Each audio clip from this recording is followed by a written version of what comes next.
Hello guys, I actually have compared this to, it's really hard to compare it, but but I can say, but anyways, I compare it anyway. You guys can see my video.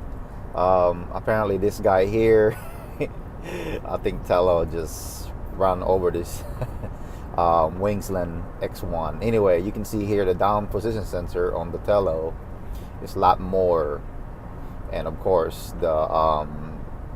so the reason why I'm comparing this, because these are two micro, and they actually have apps and all that kind of stuff for the size and also for the price. Actually over here you can see the Wingsland X1 is actually worth more than the Tello, and the Tello is actually just $99. So I know the X1 Wingsland cost 120. So for you guys to decide, watch my video. I don't get paid for from any of these companies. Just do this for my for you guys to decide which one is which, and I put all the link here under the description, so you guys can see all these videos that I have posted. That's about it really, and so thank you again. Don't forget to subscribe, like, and share. I like competition. I guess there's no comparison here. Seems like the Tello got more, because it's not just a selfie drone. It's actually more. You can actually have flight modes. You can tell your story, not just doing FPV, or you want to do racing with it. And actually here the Tello is actually faster than Wingsland X1. Just letting you guys know that you can actually go circles on it.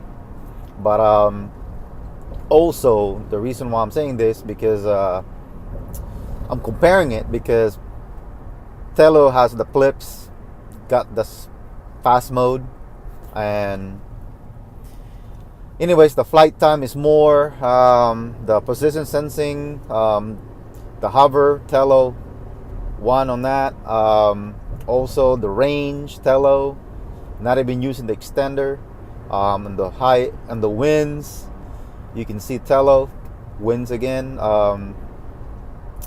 Wingsland X1 struggling, so that means if you fly in the outdoor environment, it's gonna drift whatever the wind is gonna blow it at, and it doesn't stay where it's supposed to. Tello here, it just fly like a DJI. Anyways, you guys can check it out, and yeah, so thank you. Don't forget to tune into my channel. And anyway guys, it has nothing to do with video quality. It's all about your story, okay? So doesn't really matter what you can give your nice footage or anything like that. It's all about what you can share it to everyone and what's all about. So thank you again, appreciate it.